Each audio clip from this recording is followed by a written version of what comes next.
Hello मित्रों, आपका स्वागत है आपके YouTube channel sure success classes पर। देखिए, हमने लेक्चर 1 में कुछ डेरिवेशन कर लिया था। डेरिवेशन में अपव्यय की गणना, अपव्यय को विद्युत धारा में संबंध कर लिया था। आज लेक्चर 2, ठीक है स्टूडेंट, यहाँ पर क्या डालेंगे, लेक्चर 2 डालेंगे। 2-3 जो डेरिवेशन बचे हैं वो इस क्लास में हम खत्म कर देंगे स्टूडेंट। आज हम इस पूरे चैप्टर के पूरे डेरिवेशन खत्म करने की कोशिश करेंगे। चलिए बिना देर करते हुए वीडियो को स्टार्ट करते हैं, ठीक है।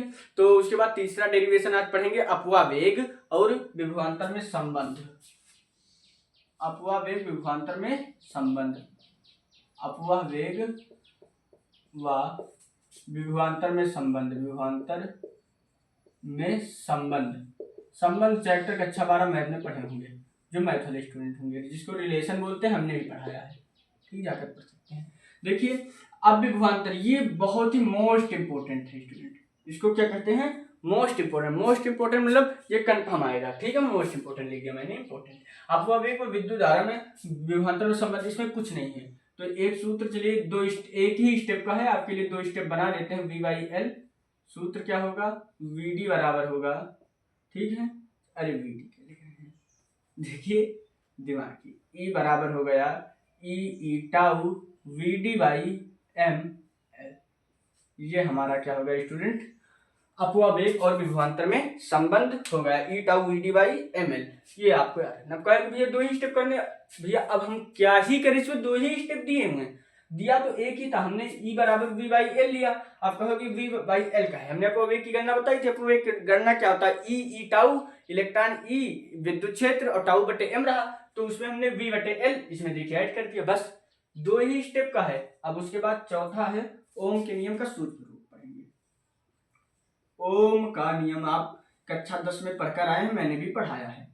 ओम का नियम क्या होता है पहले ये जान लेते हैं, तो उसका सूत्र रिवाइज तो हम लोग करते हैं। ओम का नियम क्या होता है, जब किसी चालकतार की भौतिक अवस्था ताप दाब आदि समान रहे तो उसमें बहने वाली धारा जो होता है विभवांतर के समानुपाती होती है, जिसको बोलते हैं V बराबर IR, ठीक है, I बराबर V बटे R या V बराबर IR, जो बोले आप, ठीक है। तो अभी इसके पहले हम लोगों ने क्या किया, हम लोगों ने ये किया कि अपवावेग और विद्युत धारा में जब गणना की थी तो उससे एक फॉर्मूला निकाला था। फॉर्मूला क्या था, I बराबर NeAVD, याद रखना। I बराबर क्या होता है, NeAVD। अब इसमें I को इधर ले लेंगे, क्यों लेंगे अभी मैं बता रहा हूं आपको। तो क्या बचेगा, NeVD, चूंकि J बराबर होता है I बटे A, ठीक है स्टूडेंट, इतना आप लोगों को पता है। J बराबर क्या होता है, I बटे A। अच्छा, अब VD बराबर क्या होता है, VD बराबर होता है E टाउ बाई M।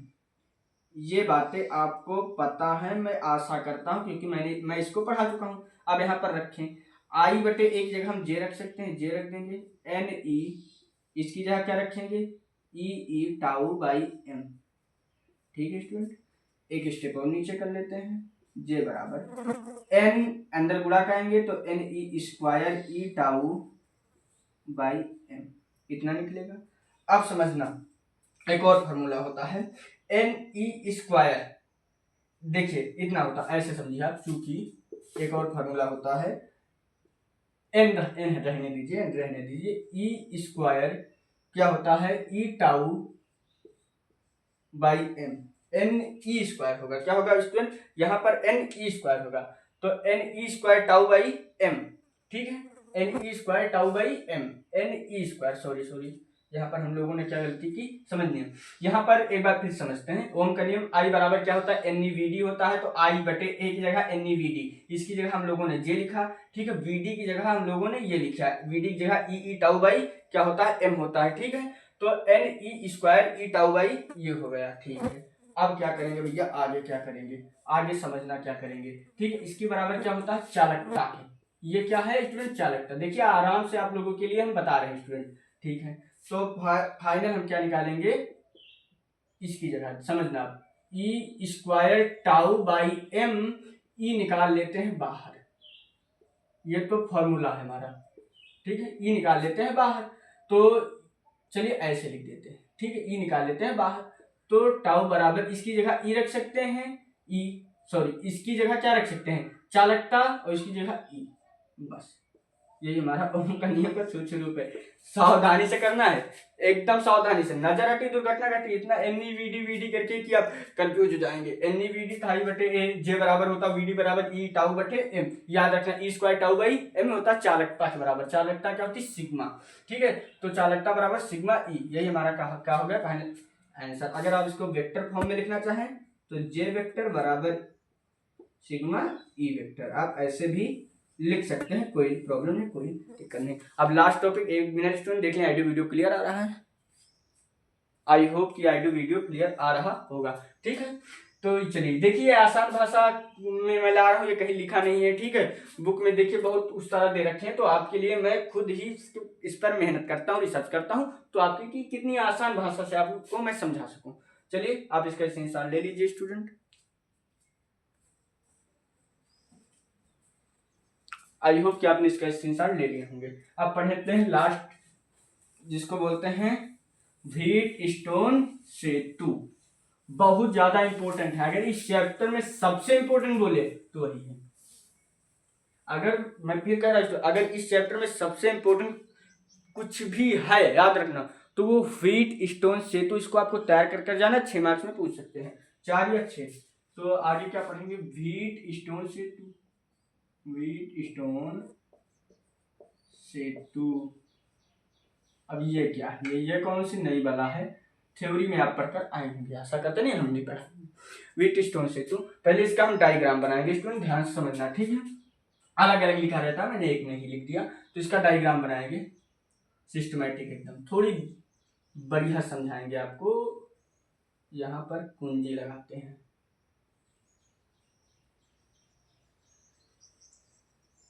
ठीक है स्टूडेंट। अब क्या करते हैं, यहाँ पर समझना थोड़ा, मतलब डायग्राम इसका ऐसे बनेगा जैसे मैं आपको समझाना चाहता हूँ। यहाँ हटा देते हैं, यहाँ पर ऐसे करते हैं, ऐसे ऐसे बनाइए ज्यादा ठीक है।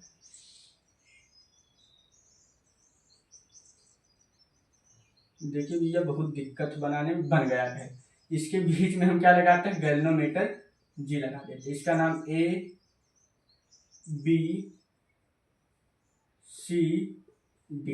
यहाँ पर कुंजी KN है, वोल्टेज V है। ठीक है, इसमें धारा बह रही I। आप समझना, ये रहा हमारा डायग्राम। देखिए डायग्राम बनाने में थोड़ी दिक्कत हमें हुई है, लेकिन आप समझ लेना, इसी तरह डायग्राम बनेगा। अब देखिए इधर धारा क्या बहेगी भाई, यहाँ तक धारा, यहाँ तक धारा, यहाँ तक धारा जाएगी। इसके बाद डिवाइडेशन, इससे I1 बहेगी, इधर से I2 बहेगी।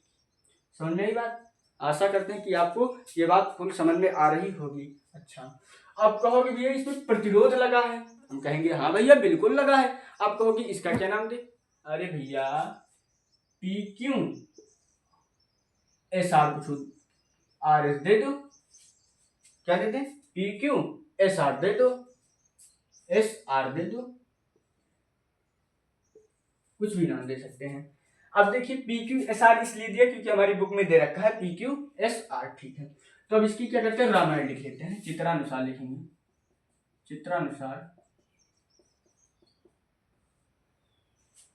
लिखेंगे, चित्रानुसार एक व्हीटस्टोन सेतु, एक व्हीटस्टोन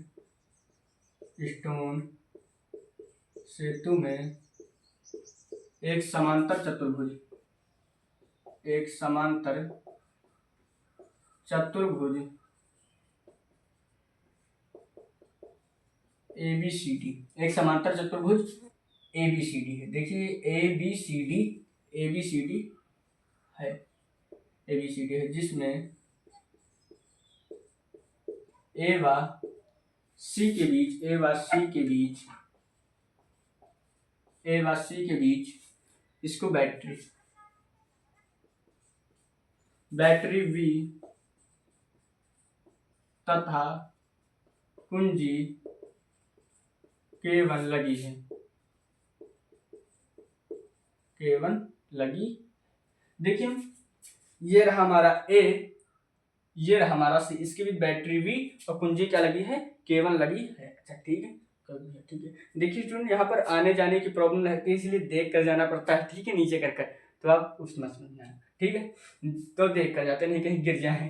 ठीक है, तो ABCD जिसमें ए सी के बीच बी क्या है, बैटरी है, K1 क्या है, कुंजी लगी है। अब देखिए बी तथा डी के हाथ लगे है तथा यवा बी व डी के बीच बी है, फिर लिखेंगे बी व डी के बीच गैल्वेनोमीटर क्या होता है, चौथे चैप्टर में आपको डिटेल से बताएंगे स्टूडेंट। बी व डी के बीच गैल्वेनोमीटर भी बता सकते हैं, कोई फायदा नहीं। बी व डी के बीच गैल्वेनोमीटर जी लगा है। ठीक है, बी व डी गैल्वेनोमीटर जी के साथ लगा है। ठीक है, यहाँ पर कुंजी K1 जोड़ देगा, मेरे हिसाब से मेरा मन कह रहा है कुंजी K1 जोड़ने के, चलिए जोड़ देते हैं आपके लिए। ठीक है, गैल्वेनोमीटर के साथ इसको K2 नाम दे देते हैं, K नाम दे देते हैं। गैल्वेनोमीटर के साथ कुंजी K लगी, ये हमारा थ्योरी क्या रही। चित्रानुसार एक इस तरह लिख रहे हैं कि आपको फुल मार्क्स मिले। फिर चित्रानुसार एक व्हीटस्टोन सेतु में एक समांतर चतुर्भुज, देखिए समांतर चतुर्भुज है। ठीक है, ABCD है जिसमें A व C के बीच बैटरी वी कुंजी K1 लगी है तथा ठीक है, बी व डी के बीच गैल्वेनोमीटर जी कुंजी K के साथ कुंजी के लगी है, जी के साथ कुंजी के लगी है। अब हमें क्या करना है स्टूडेंट, ध्यान देना है यहाँ पर हमको सिद्धांत। ठीक है, अब दूसरी हेडिंग क्या पड़ेगी, सिद्धांत पड़ेगी। ध्यान से देखना, आपको फुल मार्क्स मिले इसी तरह मैं लिखा रहा हूँ, एक भी मार्क्स बोर्ड में ना कटे आपके। सिद्धांत का लिखेंगे, ध्यान से समझना।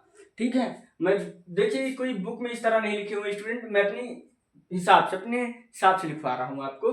ठीक है, अब सिद्धांत क्या लिखेंगे, सिद्धांत बहुत ही आसान है। देखिए पहले का रहा कि यहाँ पर क्या चित्रानुसार एक व्हीटस्टोन सेतु में PQ है जिसमें A व C के बीच, और यहाँ पर और भी चाहिए तो आप लिख सकते हैं थ्योरी, लेकिन मैंने थोड़ी स्किप की है। अब यहाँ पर सिद्धांत क्या लिखेंगे कि जब प्रतिरोधों को श्रेणी क्रम में जोड़ा जाता है, यहाँ पर श्रेणी क्रम कैसे समझना बात, ऐसे फिर उसके बाद ये फिर ऐसे मतलब श्रेणी क्रम में जोड़ेंगे। लिखो जब प्रतिरोधों को सिद्धांत में जब प्रतिरोधों को श्रेणी क्रम PQRS को जोड़ते हैं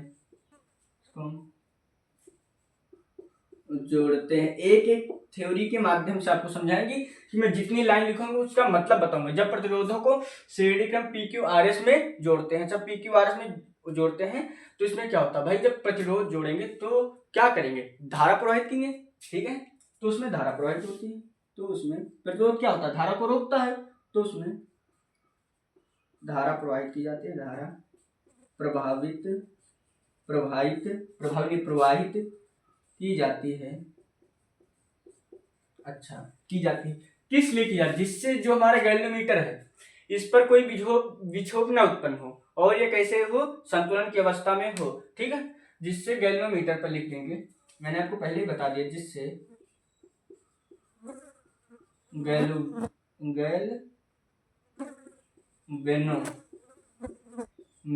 गैल्वेनोमीटर में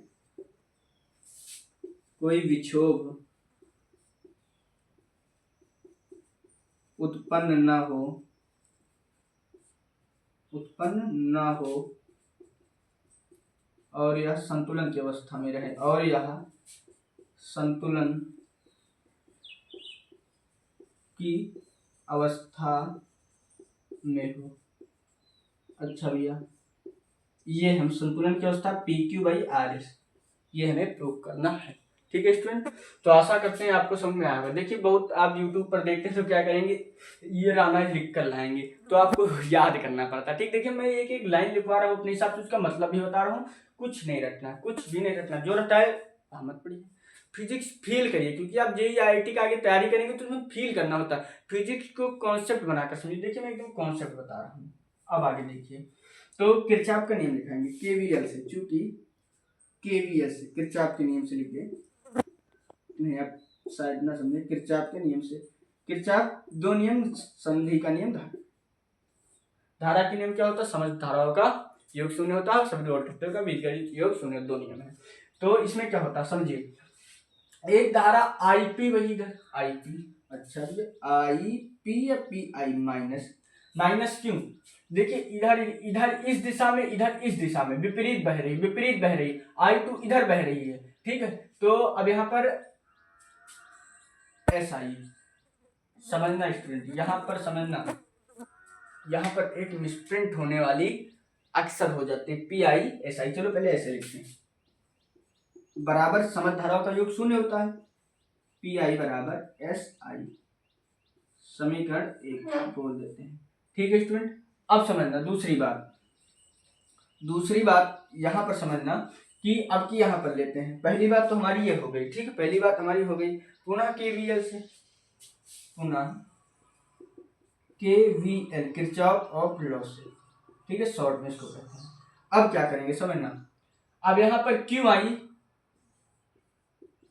क्यू आई टू बराबर एस, एक काम करते आई ही मान लेते, धारा इसमें आई ही मान लेते, धारा इसमें आई ही मान लेते, जो एस आई माइनस लगा दे, बराबर में 0, तो क्यू आई बराबर एस आई, नहीं भैया नहीं, आर आई लिखेंगे, सॉरी यहाँ पे क्यू और आर, कितनी गर्मी अत्यधिक है, दिमाग नहीं काम कर रहा। चलिए, तो फर्स्ट इक्वेशन, सेकंड इक्वेशन इससे हम लोगों ने बनाया, तो लिखेंगे समीकरण 1 व 2 से, किरचॉफ के नियम भी स्टूडेंट पढ़ा देंगे हम, आसान पढ़िए। तो ये पी आई समीकरण 1 व 2 से, पी आई बटे क्यू आई बराबर एस आई बटे, ठीक है। तो आई से आई से आई, तो पी बटे क्यू बराबर आर बटे या एस बटे आर, जो आप कहें। देखिए मैंने क्या प्रूव करने के लिए लिखा जाए, आर बटे एस, यही हमें क्या करना था स्टूडेंट, प्रूव करना था। देखिए आपके लिए हमने एकदम सिस्टमैटिक बताया, आप पहले इसका स्क्रीनशॉट ले लीजिए स्टूडेंट। आई होप कि आपने इसका स्क्रीनशॉट ले लिए होंगे। मिलते हैं नेक्स्ट वीडियो, तब तक अपना ख्याल रखिए। ये चैप्टर हमारा पूरा फिनिश्ड हो गया, पूरा फिनिश्ड, कुछ भी नहीं बचा डेरिवेशन, ठीक है। मिलते हैं सेकंड चैप्टर के साथ, तो ख्याल रखिए। Thank you so much. Video थोड़ा लंबा किया, इसके लिए माफी चाहता हूं स्टूडेंट, तब तक की इसकी प्रिपेयरिंग करिए।